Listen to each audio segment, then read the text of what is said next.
Okay, well, And here I am. welcome, Al Gunnarsson. Top left is me, 7-spot Jim. Yeah. And top right is Dave LaSalle. He's in Nashville, Tennessee.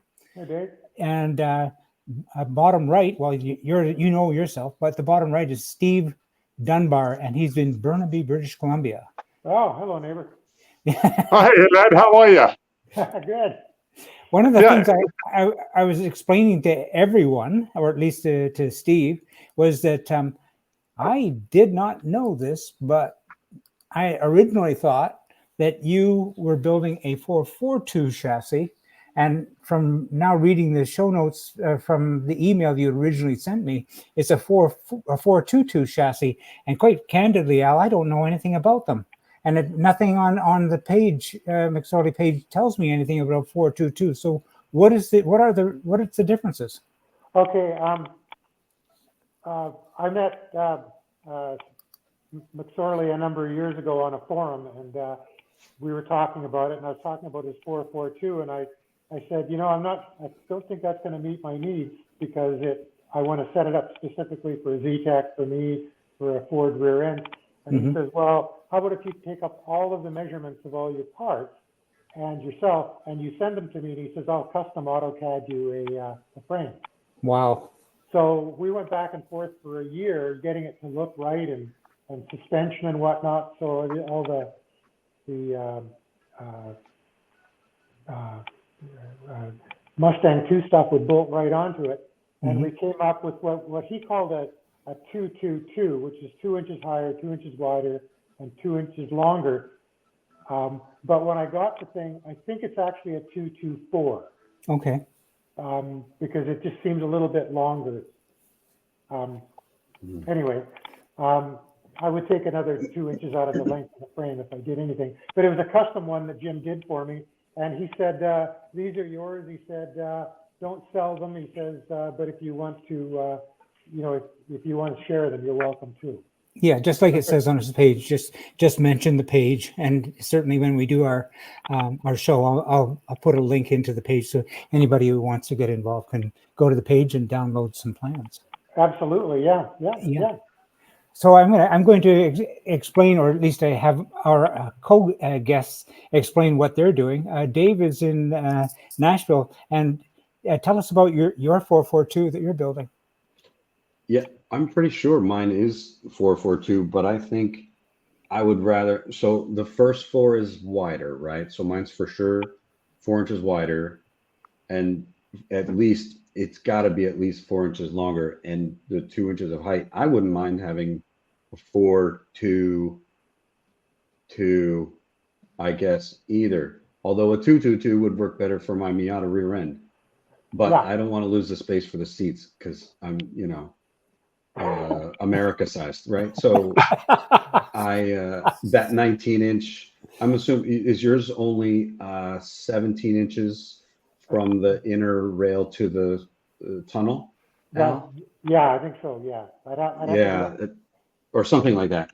Yeah, I've got 19 inches in that spot, so that's why I'm making my own seat mold. Yeah, I got a skinny ass and a set of Porsche 914 seats, so it works perfect. My mold is going to be modeled after like the style of the 914 with the little sides and then the upholstery in the center, right? That's right. Yeah. But these are Recaro. These are aftermarket Recaro. So. Yeah. Those 914. One thing I did do was I didn't put any panels on the inside, and I let the seat flow to the outside, so I had an extra the width of the 1 inch square tube for the seat on either side. Oh yeah, that does give. That's if I had put the seats that I have, they were like sticking out into the frame. They're a Pro Car Sport seat or something. Yeah. And even though the opening, the butt opening is only like 14 inches wide, the outer dimension is 20. So like those, you know how they are. The solid buckets. Yeah. What do you have, Steve? Yeah, in my case, I went for a 442, and I went that route mainly because of using an Alfa Romeo back axle, and I'll just turn my phone around because I don't know which button I can't get my rear camera to work. So I'll try and show you what I've got. And I've got from the inside of my, from the inside to the inside, that's 17 inches I've got. And I don't know if you can see that. My back end fits very, very tight. So the wheels are going to come very, very close to the bodywork, but I want to get wheels that are spaced out. I want to get them positive, negative centers, offset, negative offset wheels. And I'm having a bit of a hard time trying to find that. But basically the back axle, I've got, everything in at the moment. I don't know if you can see that. I can't see what I'm showing you. It's got a nice jazz cell. You can see. Yeah, we can see it. Yeah. Yeah. Okay. So I've got my, back end all done, gas tank in, fuel lines in. I haven't connected up my fuel pump yet, mainly because I've only just decided on going to a carbureted system as opposed to trying to adapt a Alfa Romeo speaker manifold, which is a mechanical fuel injection. That's an electronic. Anyway, I'm going to adapt this manifold to fit Weber carburetors. The original manifold on the motor was for a Bosch J-tronic electronic fuel injection, and that was bloody ugly. It was a really ugly system, and it worked well, but I'm going to change the manifold and have Webers. So, and my front end is also, I used the Alfa Romeo spindles and designed my own front end, which hopefully is going to work and not give me too much bump steer. But as long as it goes in a straight line and round a couple of corners, I'll be happy. What's your outside frame dimension, Steve? Oh, outside frame. From outside to outside? Okay, that I think is 41 inches total. You may have only a two inch extra because mine is 46 inches from outside to outside. Oh boy, that would have been wonderful for me, because I'm very tight. I'm 42 inches outside to outside, as you can see. And the reason why I had to use that is because of the back axle. The back axle is quite a narrow, quite narrow on the Alfa Romeo, but I've made my own bucket seats. In fact, I've got some beach buggy seats which I cut up and modified to fit my butt in these seats in the car. So as you can see, I was just 17 inches on the inside, so I'm quite narrow. Yeah, the S3 Caterham chassis is 16 inches. Oh, sorry, I just got a phone call here.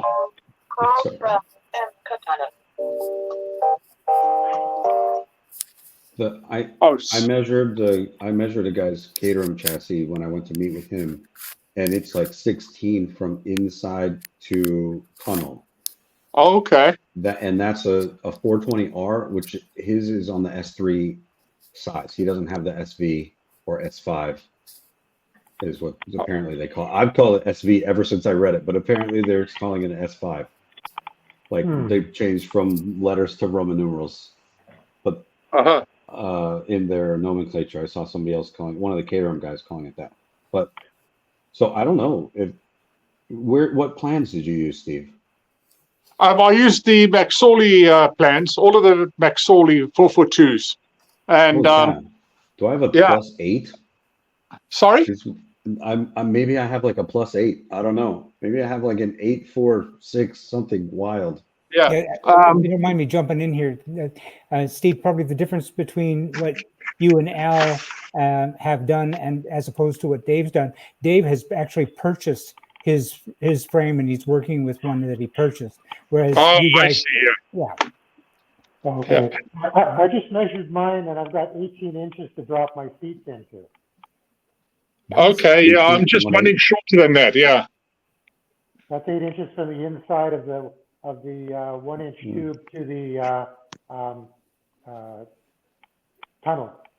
Yeah. The inside of the 3/4 inch for the tunnel.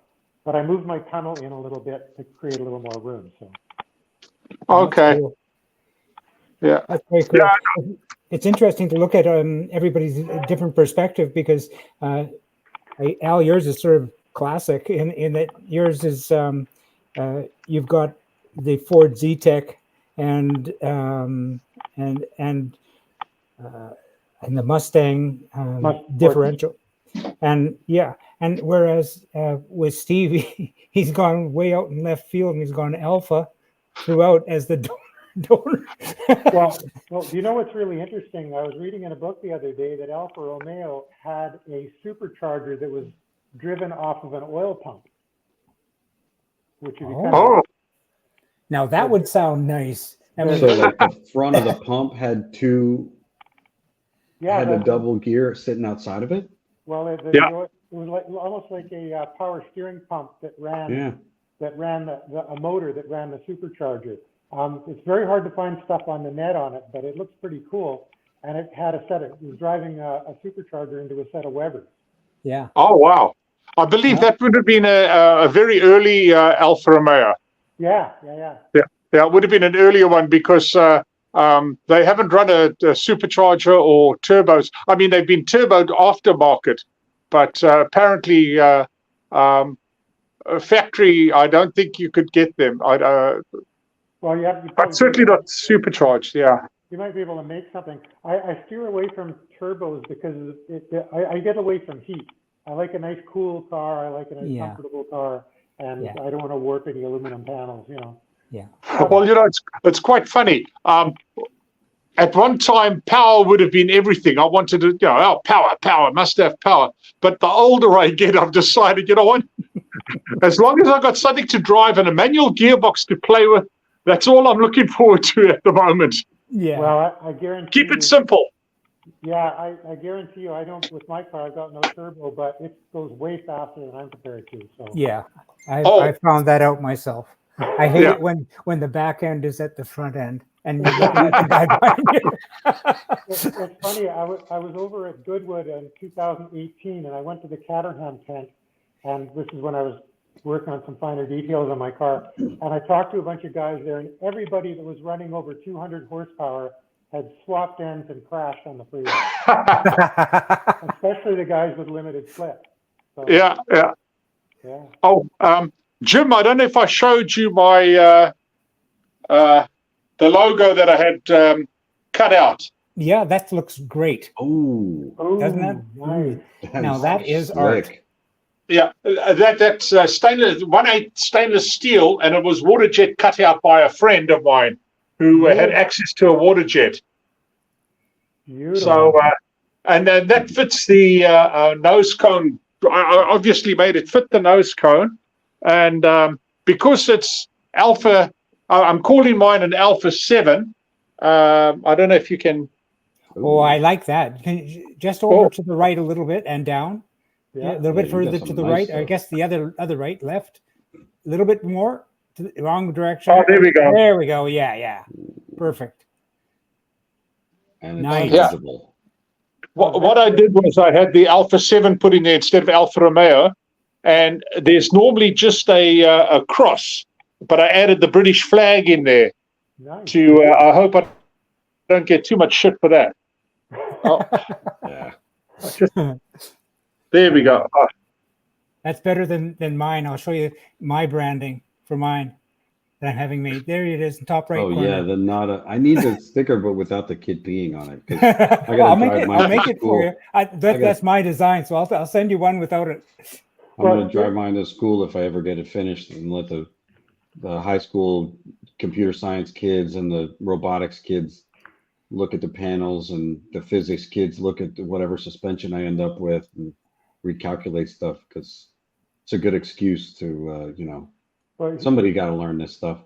Here's a low-cost solution for you. Just take a Lexus emblem and turn it upside down. Yes, I got one of those. Right. Yeah, I took one off the back of my Land Cruiser. I'll put that on there. There you go. I was just going to say, going back to when we were talking about frames and whatnot, when I did my frame, the reason it was built the way it was by Jim McSorley was I wanted to put in a Ford axle, and so everything, the frame was sized up from fitting the axle properly. And which axle were you going to use? I used a 675 Ford Bobcat. It's a Pinto. Oh, Okay, yeah. But what happened was I lucked into one. You know how drive shafts are normally offset to the right?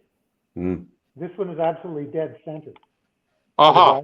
which is rare. So, but So, depending, so the that's whole like frame, a. whole frame was built around the drive was built around the differential. Wow. For size. So that's like a 6.5 rear end or something. I think it's a 6.75. They also come in Ford Rangers, but Oh. the housing came out of a Bobcat. Yeah, that's interesting, Al, that you say that you built it around the back axle. That's exactly, I had an old Volvo 240 DL, and I was thinking of using Volvo running gear for my build, but then I came across this Alfa Romeo that was for sale at a very good price with a rusted out body. And I thought, okay, it's got a great running gear, the engine, tranny, back axle, everything working well. But I literally measured the inside of the axle and then had a look at McSorley's drawings to see which one would fit. And as I pointed out, showed earlier, with the standard Alfa Romeo wheels on it now, the wheels are probably a half an inch away from the bodywork. And this is why I want to go to positive offset wheels to get them spaced out further. Yeah. Oh, it looks like Al's got something to show. Just checking out how much space I've got. He's measured. Everybody's brought their tape. Yeah. I can get 2 fingers in between my tire and the frame. Oh, that's nice. Oh, okay. That's plenty. I think I'm down to 1 finger. And I think Dave's looking at spacers. Yeah. I have 30 mil spacers, but I don't know that I'm going to need them. Dave Hempy built his on Locost USA. He built his with a whole Miata rear subframe, as you can see in mine. I have it just sitting in there. And somebody said, well, at full bump, the inside of a stock Miata 14-inch wheel, the tire is 46, like full bump on both sides. It's 46 inches from tire to tire. Oh yeah. Oh wow. I don't know that it ever gets to full bump with the sway bar in there. Yeah. So I think I'm going to manage that with shock mount height and spring rate, because full bump in the Miata, even though the Miata suspension runs after only like 1 1/4 inches of travel, it's on the bump stops. Yeah. But it's like a 3.5 inch bump stop. Yeah. Or something huge. Like they run like on the stops a lot. So I'm gonna let it go at the stock width right now.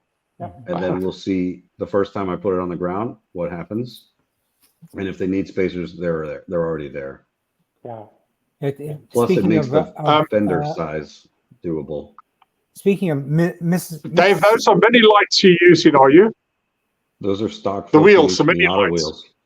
They're Miata wheels. Oh, they're Miata. Okay, yeah. I learned the other day mini lights are 8 spokes and Miatas put 7 when they designed the Miata. They wanted to save a little weight, so they made it with 7 spokes. But they look just like mini lights from 40 feet away. I think it's great. Yeah. I like the idea, but they're only like 5.5 inch width. So the biggest tire you really can put is a 185/60.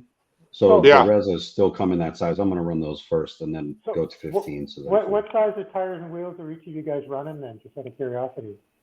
You were running 15, 14 for the Miata. Yeah, these are the 14-inch Miata, so it's a 185/60 tire is what I'm going to start with, because that's it looks fine to me, even though my frame is huge. Well, at the moment, I haven't. I'm looking for mini light styled wheels because I like the look of them. All the Campagnolia or Cromodoras, the 5-spoke wheels that came on the Alpha. However, I'm going to be using 25 mil spacers if I can't find wheels with a offset to the outside. And the way my build's going at the moment, I spent too much time pissing around with my fuel injection system because I wanted to get the speaker manifold, which is mechanical fuel injection.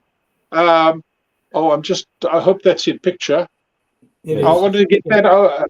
And these are the injectors that I was hoping from the original mechanical, and I was hoping to get direct to head injectors to work. But I've been doing a lot of research on that at the moment, and it's not going to work out.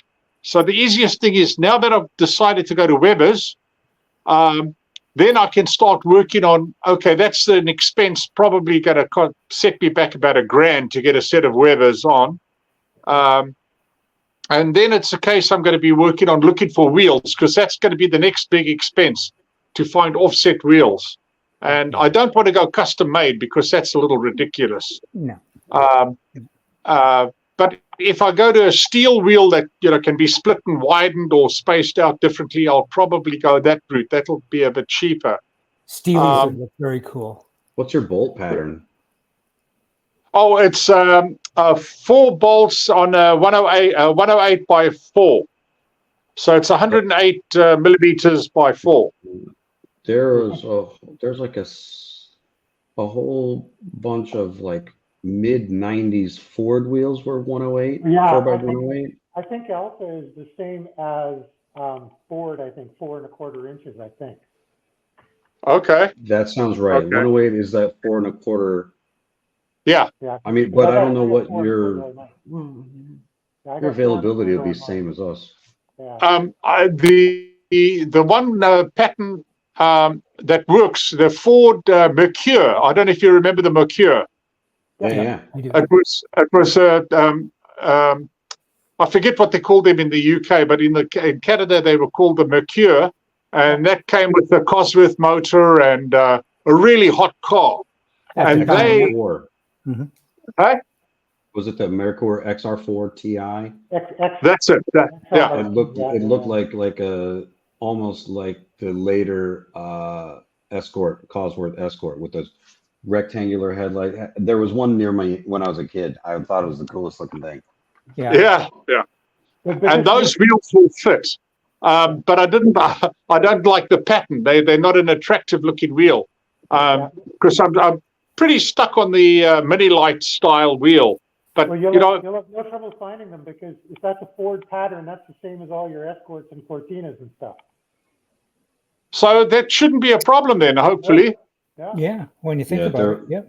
I just watched somebody, like a Japanese guy, doing a walk down of somebody's meet the other day, and it was like Watanabe.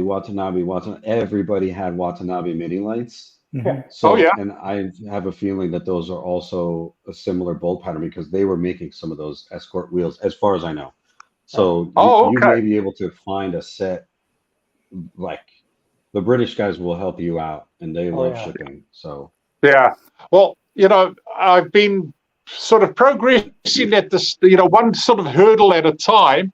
And as I say, I got really stuck up on the fuel injection thing for far too long. The same as my front suspension. I spent 3 months reworking my front end to try and get it the way I wanted it. And,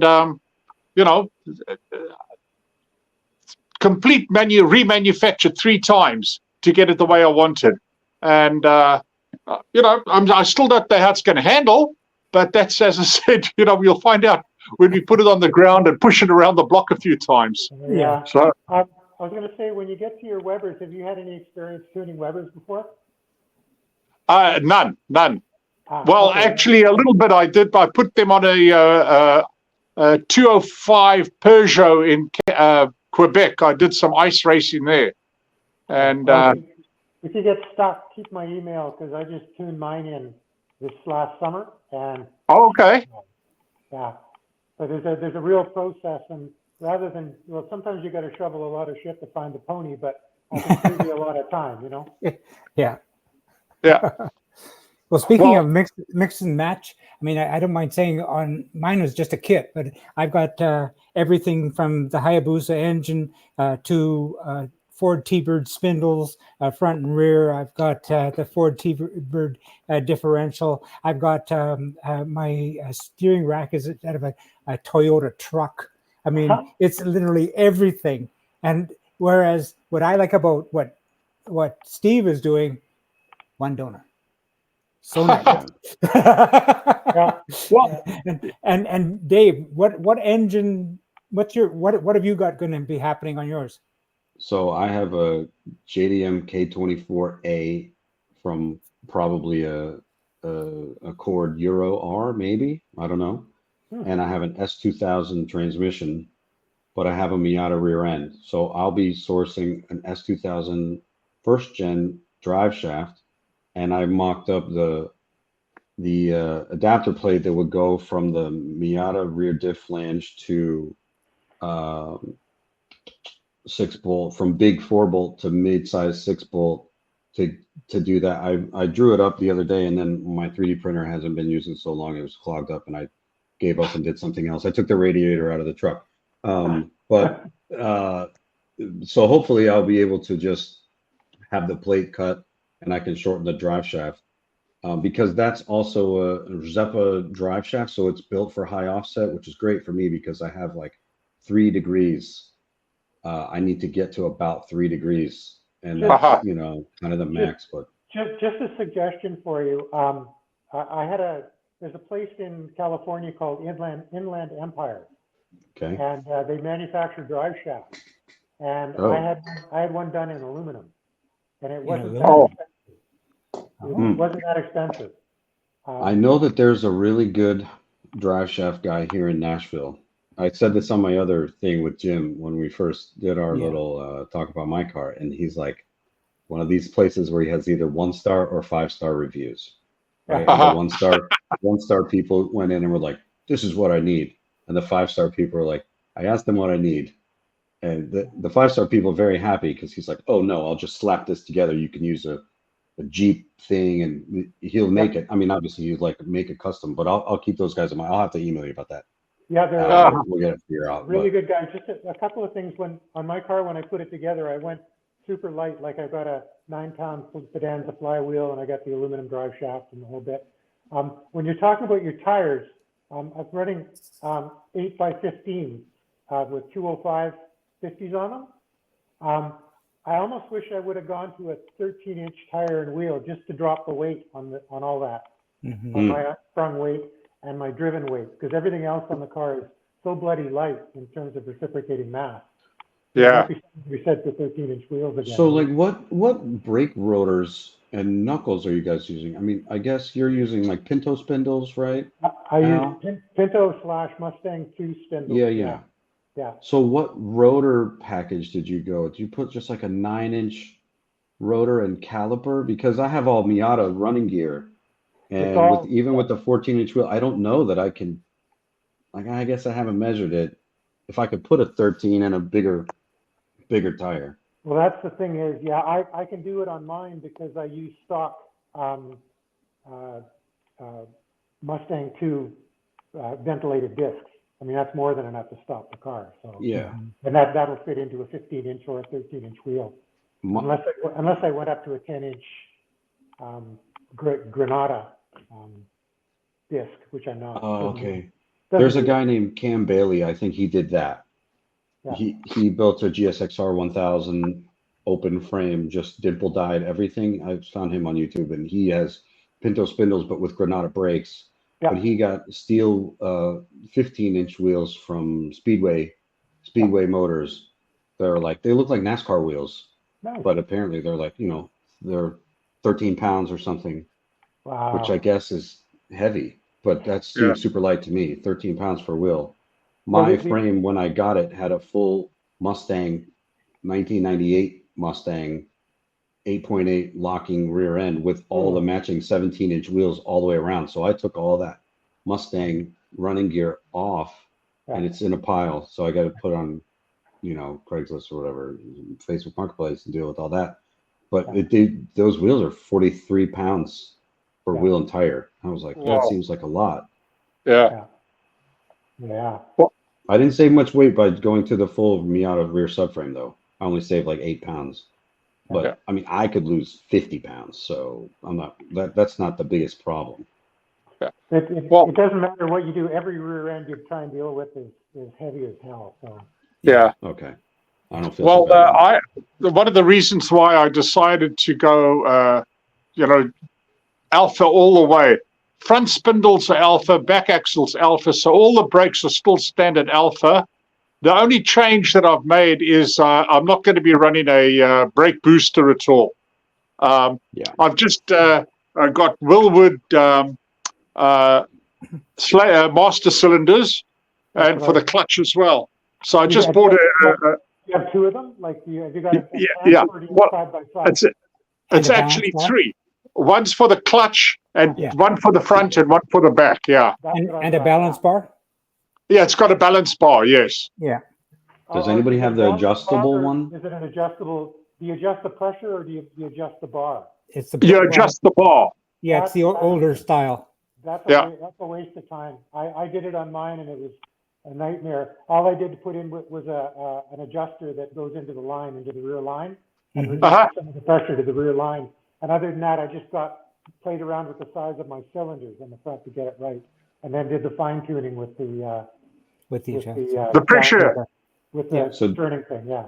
Do you keep Yeah. that like on the dash? Is that yours just on a Willwood? in- Are yours Willwood, Al? It's Willwood, yeah. Yeah, And I keep it underneath where my handbrake is. There's a little Sure. flap that I can just pull sideways, and I can. And then you can do some finite finite adjustments there. because it'll depend whether you got a passenger in it or not if you really push it. Yeah. So Yeah. yours does not have you have like 2 masters, but no Yeah. balance bar. Nope. There's a balance bar in there, and I got the kit and I put it in, but it was just a nightmare to set up because it kind of kinks it like this. Yeah. Yeah. No, and it's just a nightmare. It's better to have it going in straight and then adjust your pressures and then get it right in the first place by your size of your master cylinders. Like right now, my pedal's a little bit hard. Mhm. So what I'm going to do is actually drop both of them by maybe 1/8 of an inch just to get a little more pedal movement. So what Yeah. sizes do you have now? I can't remember. I think it's 7/8. Are they both the same, or did you run like a bigger? Somebody was like run a think I bigger got one on the 7/8. back. Bigger one on the front. I Yeah. can't remember. This is quite a while ago, but I want to drop them both by 1/8 because they're balanced. But I'd like to have a little more mechanical advantage on them, and I've got lots of room for it. So. Yeah. I like your idea. I like your idea of putting a pressure regulator or relief valve or Yeah. Yeah, just on the system. Just into the rear brake line. Yeah. So is Yeah. that a Willwood part that you used? Yep, just a Willwood part. Okay. Yeah, you go to the Willwood catalog. You can I see feel it like I've seen their like adjustable, not like a remote adjuster, That's but I it. thought that That's was it. for the bar. I No. thought it was like screwing the bar left and right, but that would be Will- really weird. Willwood's got a kit, the same thing. That you've got a choice. You can go that way or you can go the other way. And I started with the bar and I went, screw it. And The retrofit, was it fairly involved, or is it just like an add-on? It's not fairly involved. It's an add-on. Yeah, okay. It's even better. Yeah. Yeah, something that can easily be removed. Yeah. Yeah. I like the fact So- you can dial it in and it sticks. Yeah. Well, I'm just now really interested in getting everything finished.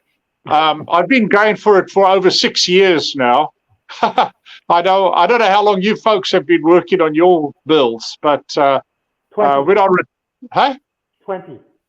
20, okay, I feel better. I'm fine. I only bought my frame in January. Steve and I met at an auto show in 2004. Yeah. I had mine barely finished. That Steve. And Steve trots up to me and says, I'm going to be building one of these. Yeah. Yeah. Well, actually, I wanted to buy one. And the importer at the time when I was in Quebec was in Marble Arch in Boston. So I went on a trip to Boston and had a look at the cars. And at that particular point, they were only making the one-size Caterham.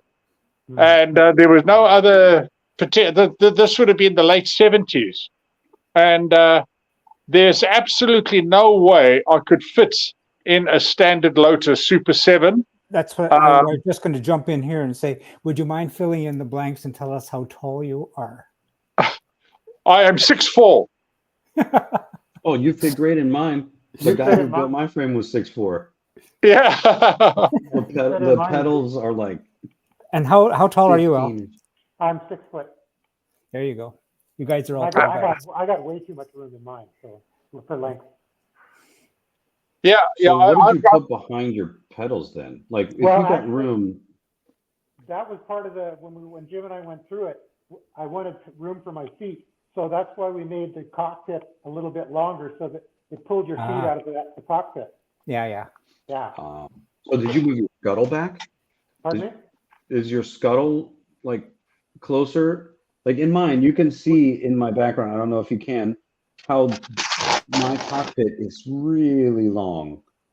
Yeah, it's also very high, but I don't need it that long because I'm short. Yeah.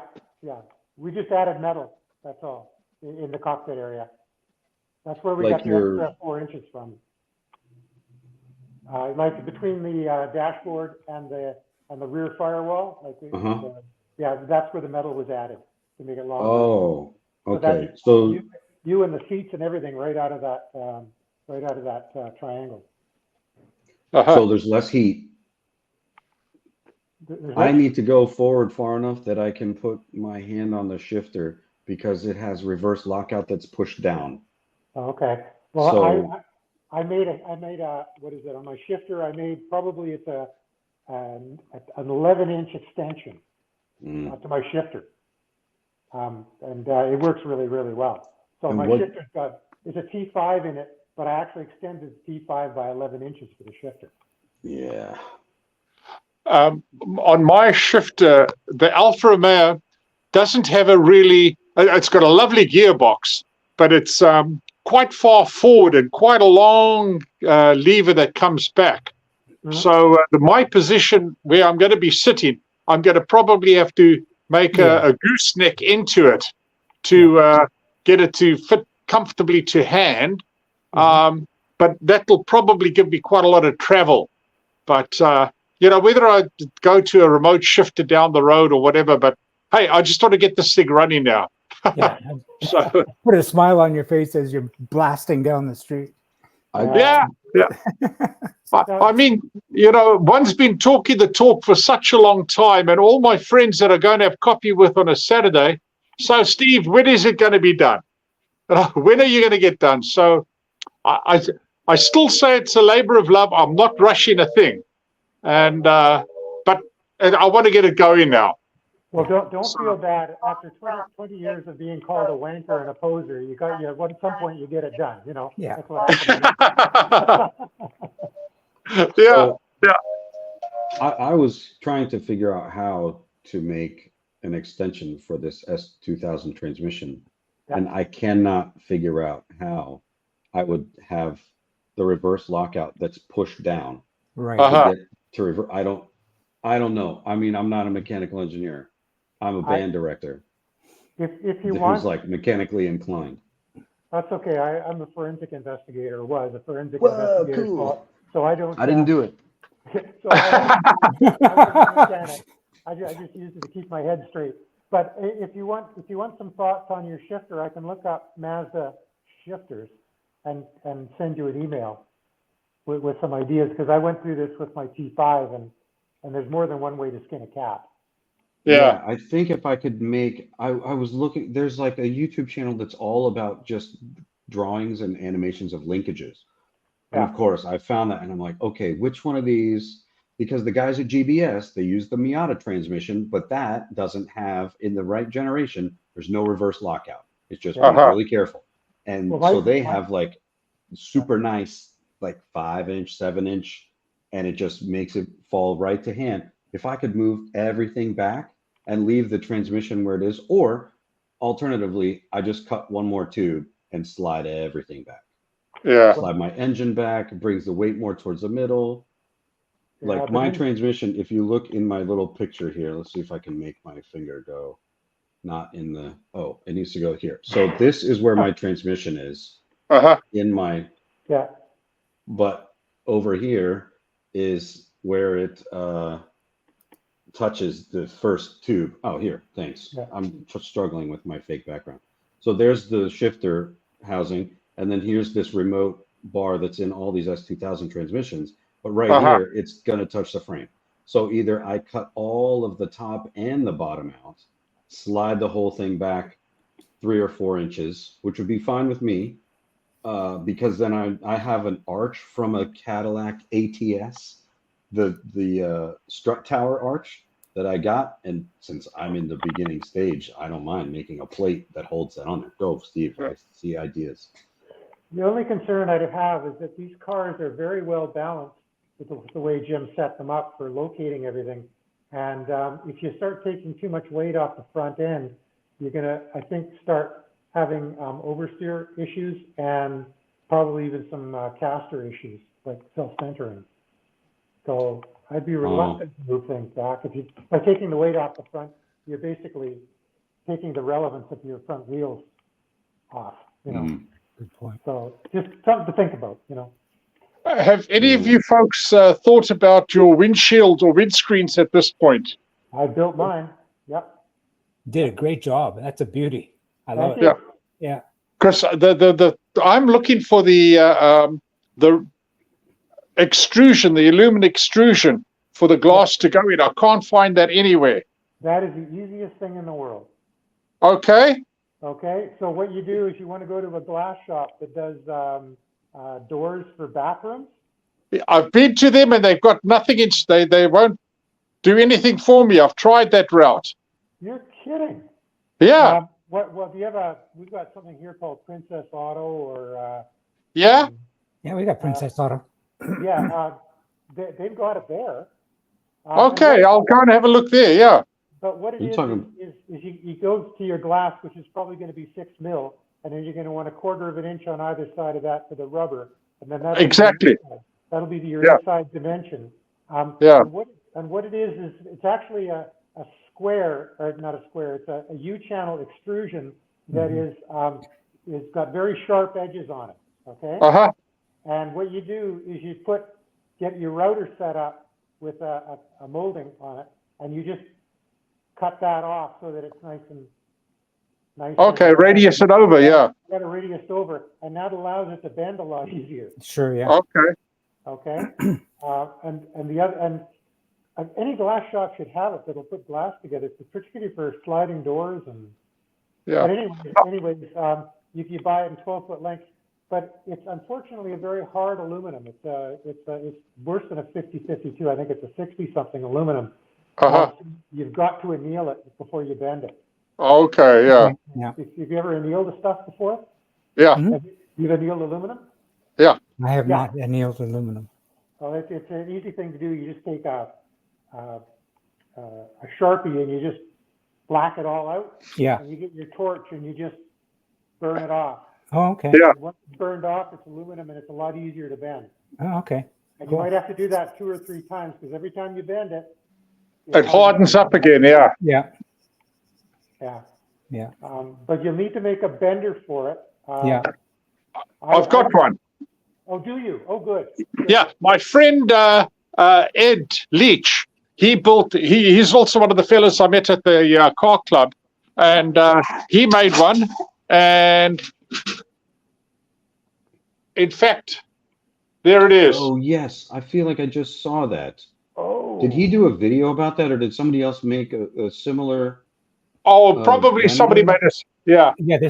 There are several out there. Yeah. Yeah. Okay. From So- mine's bigger than yours. I'll be right back. I got to show you something. Okay. Okay. Mine's bigger than yours. Okay. Steve's 4 inches bigger at least. So. Yeah. Hey, Steve, do you know what spring rates and like mounting angle you've got on your front suspension now? Actually, I couldn't tell you the angle. I would probably say I'm about 20 degrees from vertical over, approximately, and my spring rates. I don't have. I've got I bought QA1 springs, and that doesn't actually give me the spring rates on them. I thought I just got to show this to you real quick here. This is my vendor. Wow. Oh, okay. That's no fooling around. That's the real deal. That is the real deal. So you got to do two of them. This is for the outside, and then you got to do the bottom.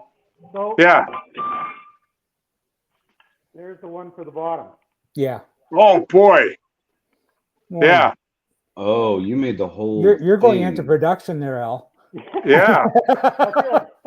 So the channel slips over the flat bar. Oh, that's just great. You guys, this is fabulous. I mean, we've been on for 53 minutes. And we're not, this isn't even the show. I did record it though. I just thought I'd share that with you. This is like so much information. It's really helpful to me because I'm the beginner. That's the reason why I want to do these things. We're getting more and more people feeding back and saying, can we get more shows about meat and potatoes, about doing this type of stuff? I remember early on, we started interviewing guys who had started their projects, and they went to the what do they call it? The Island of Lost Toys. Yeah. Just gave up. You know, so this is what we want. Just keep the candle burning. And Steve, I got lots of good info. Well, I had some good experience with spring rates too on mine. So, and the only advice I can give you is go as light as you can, because you want that suspension to work for you. Yeah. Yeah. Well, you know, I did make mine on the softer side. I didn't want a firm ride. I wanted something that was a little bit subtle. Although these are adjustable coilovers. So, you know what? As I pointed out earlier, all I wanted to do was to get something on the road now. And if I change spring rates down the road, that's okay. All of these things I can change, but it's to get the chassis on the ground and get smoke coming out of the exhaust pipe. Yeah. So, gentlemen, I'm starting to run out of battery power here. And I was just going to say, why don't we put a bow on it, and then we'll get offline shortly, and we'll figure out a day and a time to do this so that we can go live. But I got to say thanks. It's great. Well, thank you.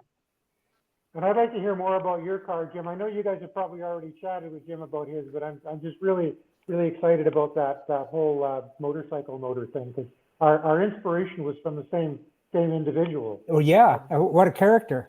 Yeah. What a character! I mean, I wanted to buy a Caterham at Hayabusa because way back in 2003, 2004, bike engine cars were the thing, and of course I went to see him and met him at the Vancouver Auto Show, and I got excited and I phoned him up. Let's build a car, and he said, "Well." That was David, was it? David Seville Peck? Yeah. I used to race with him back in the day. So. Oh, is that right? Yeah. What a character. I said I wanted to do a project with my kids because I was going through a divorce, and he said, "Well, I can't sell it to you as a kit. It's a caterer, but I will sell it to you unassembled." I said, "Great. What price?" He said, "Full price."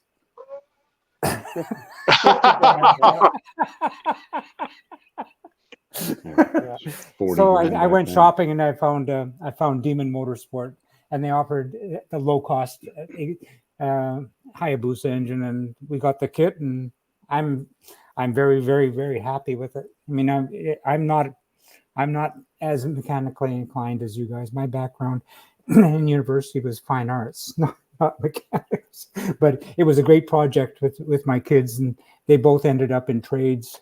And it was a good project for us. Absolutely. Yeah. Absolutely. Gents, I have to cut it off. And I'm